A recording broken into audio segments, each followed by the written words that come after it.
Hello fellow Scratchers, I'm Griffpatch and this is part 14 of our tiled scrolling platformer series, and finally we are expanding our engine to support sloping tiles. And yes, slopes are so cool, allowing our level design to break away from the enforced rigid blocky structure, and our levels can become a lot more exciting.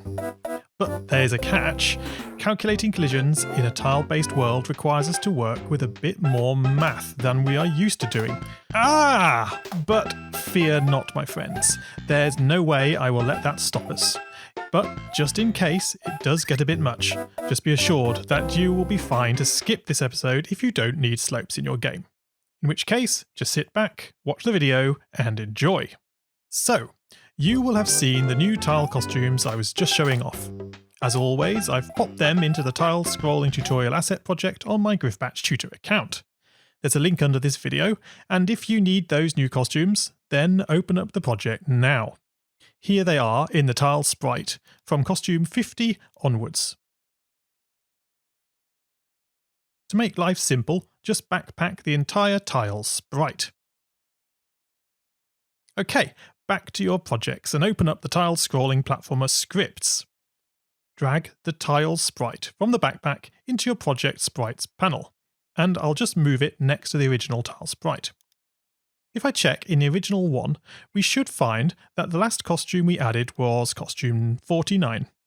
And back again into tiles 2, the next new costume is costume 50. Super, we are in sync. We are going to copy each new costume one at a time to the tile sprite, starting at 50 and counting all the way up to 67. The problem with adding sloping tiles is that there are a lot of different variations needed for all the different angles. Now, we can clean up the backpack and we are all set. Okay, to be able to use these new costumes, we need to click into the editor sprite and make the tile key map and tile shape lists visible on the stage. I find it useful to then return to the tile sprite costumes tab to see what we are setting up. So, what do we have? Yeah, the new costumes begin at costume 50. Beginning with the tile key map list then, we can assign an editor number key for those sloping tiles. Up until now we've used 1, 2, 3 and 4 and the number 9, but I think we'll use a new key press of 5 for the slopes. So enter a 5 in row 50, and then every row up to row 67. Wow, 17 rows just for the slopes. Crazy. Next up we have the tile shapes list. And this is where things get a bit exciting. First, ensure we add some blank rows to get us up to row 50.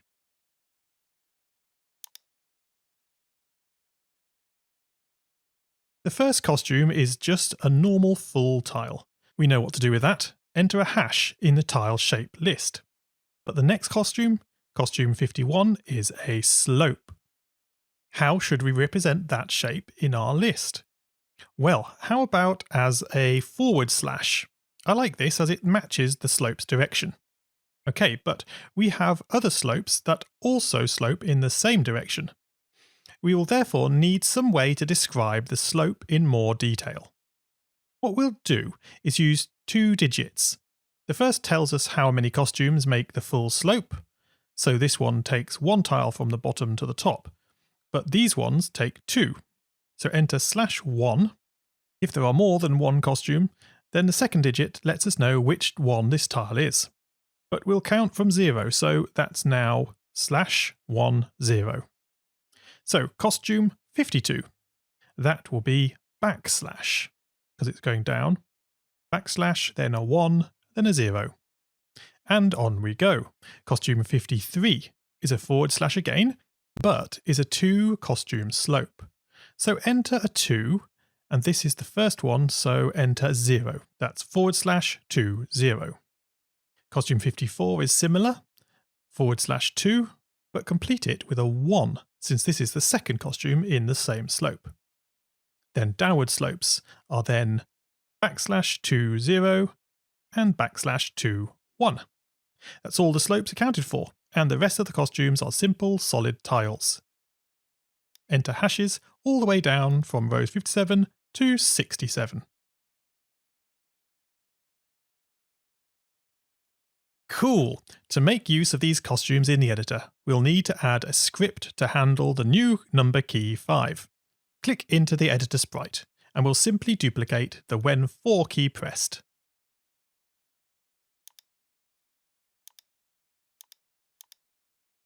Switching it to trigger off the 5 key. And also to use the next brush of 5. Nice. I'm just going to hide these lists, and we can give it a test. Enter the level editor with the 0 key and press the 5 to switch to the grass tiles category. I'm going to place down a simple sloping obstacle in front of Mario. Sadly, there is no auto-arranging defined yet, so we'll have to do this by hand. Press 0 and let's see what we have. Firstly, the tiles are solid, that's good news, but as expected, they are acting nothing like slopes yet. They are no different to fully solid tiles. To get these slopes to work, we'll need to do some scripting in the Mario sprite, so click in there now. The first script we'll look at is the define fix collisions at point XY. You can see we are already checking the shape of the tile at this point. We now need to pull out the first letter and check whether it's one of these sloping characters. Set temp to letter 1 of tile shape. That gives us what we need so that we can now check if temp is equal to /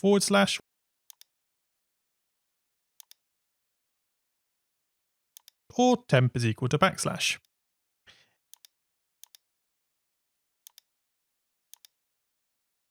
If it does, then the tile we are checking is indeed a sloping tile. Right, stop there. Up until now, when we used fix collision at point, if the tile was solid, then we would know at once that we had collided. But now, with the sloping tiles, we don't yet know if we've entered a solid area or a non-solid area. And for this, we must find a way to tell whether the collision point is above or below the line of the slope. And so, which of you has got far enough in your math lessons to know the basic formula for the slope of a straight line? Y equals m times x plus c. We have two variables here that define the line, m and c. M is the gradient of the line, that is, the steepness of the slope. And c is the intercept, the point at which the line crosses the y-axis. Given these two values, we can describe all the slopes we want to represent. Take the first example, costume 51. The tile shape of the costume was /1, 0. And the equation of the line is y equals 1 times x plus 0. An m of 1 and a c of 0. Well, that makes it look super straightforward, but sadly this is not quite the case. Look at costume 54. We have a shape of /2, 1. But the equation for this line is y equals 0.5 times x plus 16. The true relationship between these digits and the equation is m equals 1 over the first digit and c equals the second digit multiplied by 32 times m. Well, given this, let's plug that into our code and see what we get to. Make two new variables, m for this sprite only and c for this sprite only too. Set m to 1 over the letter 2 of tile shape. That's the gradient.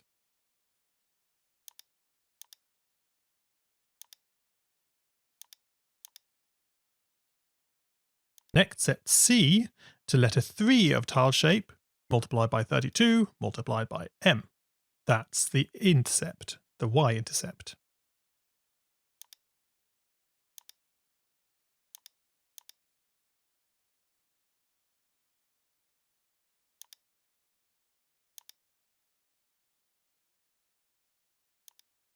Now, we didn't talk about this in the maths just now, but we also need to handle downward slopes.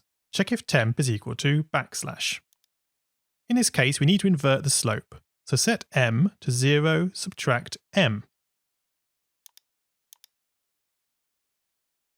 The y-intercept needs to be flipped to offset down from the top of the tile. So set c to 32, subtract c.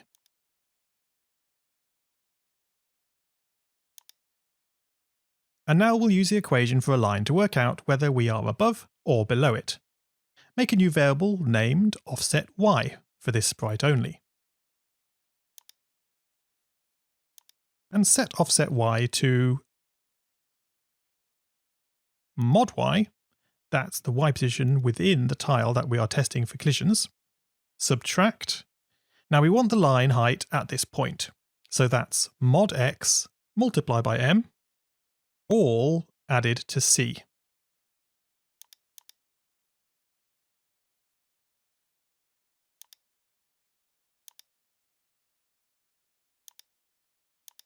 Yeah, that's our equation for the line. Plug it into the offset y variable. So with this, if offset y is 0, then we are on the line. If it's greater than 0, then we are above the line. And if it's less than 0, we are under the line. If we are not under the line,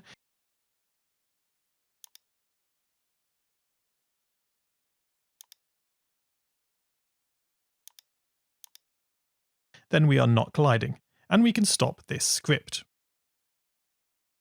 Otherwise, we are colliding with the slope, so we need to handle both sideways and vertical collisions. We'll deal first with the colliding from above. We can detect this if fixed dy is less than 0.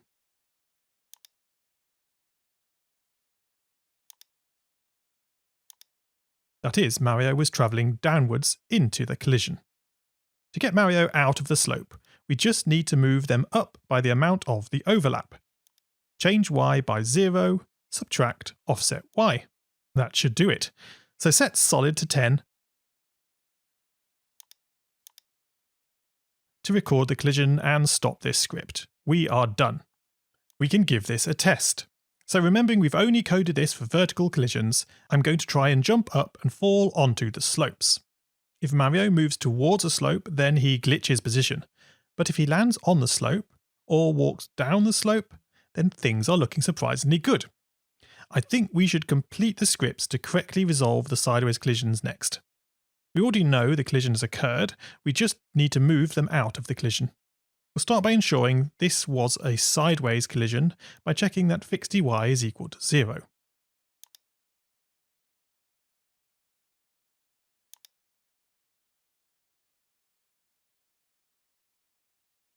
If we were not moving up or down, then we must have been moving left or right.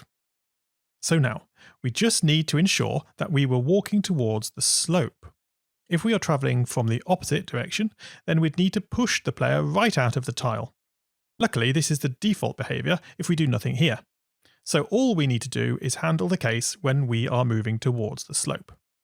I have a clever trick for that. I'm going to compare two statements. Fixed dx is greater than 0. This is true if Mario is walking right. And compare that to m is greater than 0. This is true when the slope is sloping upwards. So, if both of these statements are true, or both are false, then this condition will run. And to move the player out of the slopes, we change x by, and a little bit of algebra gives us offset y divided by m. Again, set solid to 10 and stop this script. Let's give that a run. I'm still unable to walk into the slope. That's to be expected, but if I jump onto it, I am now free of most of the glitching caused by the left and right movement. However, there is still something off occurring when I approach the junction between slopes. Do you see that? Me suddenly teleporting? So, what causes this? The reason can be a little confusing, but look at this example. A situation we have not accounted for in our collisions is that Mario may move into a collision with a slope like so. But pushing them out of the slope may actually leave them still colliding with a second tile. Yes, to resolve collisions, we now have to check twice.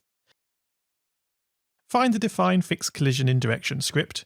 This is where we do all the checks for Mario's collision points, and add a repeat 2 under the set solid to blank, surrounding all the fixed collision blocks. Now we could leave it at that, but there isn't really any point doing all these checks twice if we know there wasn't a collision the first time round. So add in an if solid is less than 1. Stop this script at the end of the repeat loop. That was nice and easy. We can test again to see if the glitches have gone. Yep, that's looking beautiful. That really just leaves us then with needing to allow Mario to walk up these slopes. So rather than being blocked by them, we allow them to be lifted up and out of the slope as he walks over it. Still in the Mario sprite, find the define move sprite X script. In the case of a collision, we are going to have to attempt to move upwards first out of the slope. But if this fails, we need to get back to where we are now. So make a new variable, orig_y, that is original y,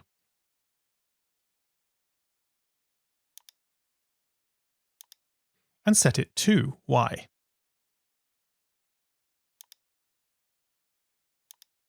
That will keep it safe. Next up, we're going to do a vertical collision check using fixed collisions in direction dx of 0 and a dy of -1. Now -1 is a downwards motion and tells the collision fixing code try moving Mario up out of any collision. So then, if we did collide after moving sideways, then we will now be raised up higher than before. We need to put a threshold on how far we are allowed to move upwards. If y is greater than orig_y, we compare with the original position,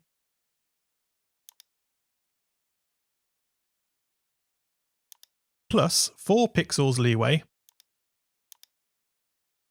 and then the absolute value of speed x. That means we can move upwards just a little bit more than we are walking sideways. So not much more than 45-degree slopes maximum. So yeah, if y is greater than this, then it's too much, and we need to undo the move. So set y back to the orig_y. And then, instead, reuse our original fixed collision script from before. Super, let's give that a test. Just approaching the slope carefully.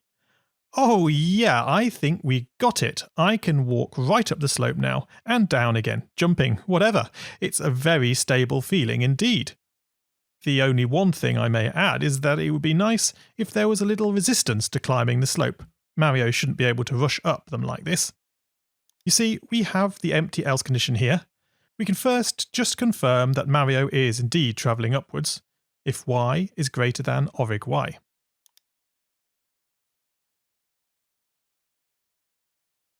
Then set speed x to speed x multiplied by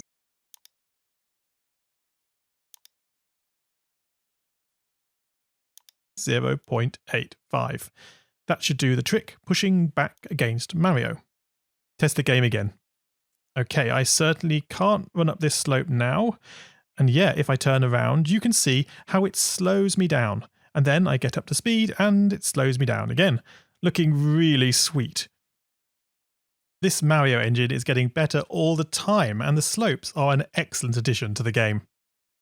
I can't help but notice that we still have to get this working for the Goombas though. Oh man, is this going to be a nightmare? Well, hopefully not, because we were careful to try to keep the movement scripts very similar between player and other sprites. It should just take some careful copy and pasting. We'll start in the Mario sprite with the define move sprite X script. Now, we can't copy the define block itself, as one already exists in the enemy sprite. Instead, carefully drag all the scripts under the define sprite into the enemy sprite, like so. Now click into the enemy sprite and you'll see that scripts have been dumped here. We need to move these over to the define move sprite X script in the sprite. Where is that script? Here it is. So bring the scripts down to here.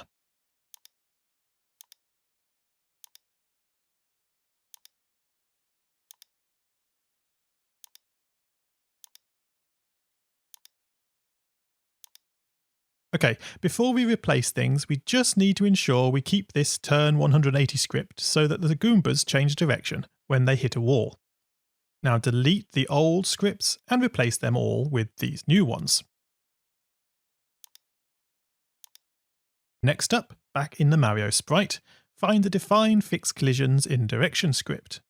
This time, to avoid all the scrolling, I'm going to use my Scratch DevTools copy and paste feature. If you don't have my add-on, then just drag the scripts as before. I'm going to click the script I want to copy, the block below the Define Hat block, and then press Ctrl-C to copy it. You could also right-click it and choose the Copy All feature. Now, click into the enemy sprite, and we find the same Define Fix Collision in Direction script. Press Ctrl-V to paste the scripts, and I can right away replace the original ones with these as there was no modifications. Right, one more. Back to the Mario sprite and find the Define Fix Collisions at XY. I'll use the right-click Copy All feature of Scratch DevTools this time.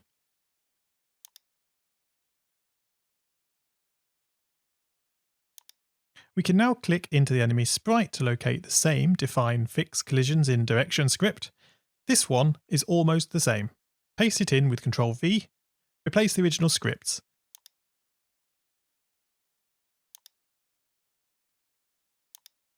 and then we just need to scroll down and remove the If Down of Controls check.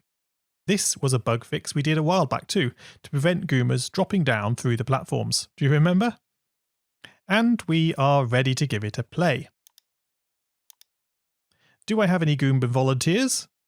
Aha, just the Goomba. Come this way. And would you look at that, straight up the slope. He's even affected by the slope speed too. That's great. And it also brings us perfectly to the end of this episode. That was surely more tricky to teach than I was hoping. Sometimes a little script can wrap up a whole lot of learning that you forgot you learnt until you try to explain it. However, it's super fun functionality, and I'm hoping you'll be able to make use of it. A challenge, if you want it, is to try to make the layout work with the Tile Auto Arranger. It's a little bit more complicated than you might think though, so be warned. You may prefer to leave that one out. Before I go, I also wanted to apologise for the lack of posts on my community tab. Sadly, I am suffering from YouTube issues. YouTube technical support are looking into things, but at present I cannot make new posts.